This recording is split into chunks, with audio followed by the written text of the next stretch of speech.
Pan India స్థాయిలో భారీ అంచనాలు ఉన్న సినిమా వార్ 2 ఎన్టీఆర్ హృతిక్ మధ్య వార్ ఎలా ఉంటుంది అన్నది ఒక టీజర్ తోనే రుచి చూపించారు. అసలైన ట్రైలర్ రిలీజ్ అయితే ఆ విధ్వంస ఊహ కూడా అందదు. సినిమాలో ఇద్దరి పాత్రల మధ్య తగ్గ వార్ నెక్స్ట్ లెవెల్లో ఉంటుంది. వీటన్నిటిని మించిన సిసలైన పోరు మాత్రం అంతకు మించి ఉంటుంది. ఇప్పుడు ఆ పోరుకి హీరోలిద్దరూ రెడీ అవుతూ ఉన్నారు. ఇరువురు స్టూడియోల్లో తలపడ్డానికి సిద్ధమవుతూ ఉన్నారు. ఆ అరుదైన ఘట్టాన్ని చూడడానికి చిత్ర యూనిట్ సైతం ఎంతో ఎక్సైట్మెంట్ తో ఎదురు చూస్తోంది. ఆ పోరు ఏంటి అనేది ప్రత్యేకంగా చెప్పాల్సిన పని లేదు.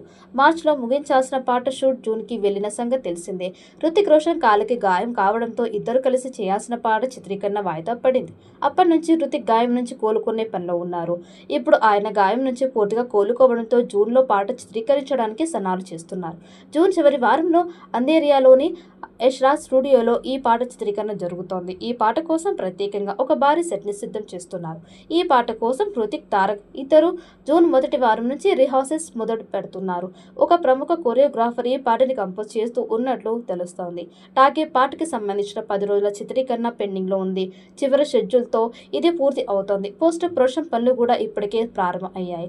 చిత్రీకరణ పూర్తి అయినంత వరకు సీజీ పూర్తి చేస్తూ ఉన్నారు. భారీ యాక్షన్ సన్నివేశాలు ఉండడంతో టెక్నికల్ గా వర్క్ ఎక్కువగానే ఉంది. అన్ని పనులు పూర్తి చేసి ఆగస్టు 14న ప్రేక్షకుల ముందుకి తీసుకురానున్నారు. ఇక వార్ 2ని భారీ స్థాయిలో రెడీ చేస్తూ ఉన్నాడు దర్శకుడు అయాన్ ముఖర్జీ. ఈ నేపథ్యంలో దర్శకుడు తొలిసారి ఈ సినిమాపై పోస్ట్ పెట్టారు. నటీనటులతో తనకున్న అనుబంధాన్ని వివరించారు. మరికొన్ని వారాల్లో మా చిత్రం మీ ముందుకు వస్తోంది. ఈ సినిమా గురించి మీకు ఆసక్తికర విషయాలు చెప్పడానికి ఇదే సరైన సమయం అనిపిస్తోంది. ఈ సినిమాని రూపొందించడానికి నాలో స్ఫూర్తిని నింపిన విషయాన్ని మీ దృష్టికి తీసుకురావాలని అనుకుంటున్నా. ఈ స్క్రిప్ట్ వినగానే ఆశ్చర్యపోయాను. అదే ఈ సినిమాని తెరకెక్కించడానికి ప్రధాన కారణం. ఎన్నో సవాళ్లు కూడా ఎదురు అయ్యాయి. ఈ సినిమా కథ గురించి అందరూ తెలుసుకోవాలని నేను కోరుకుంటున్నా. నా స్నేహితురాలు కియారా ఆడ్వాణి గురించి ప్రత్యేకంగా ప్రస్తావించాలనుకుంటున్నా.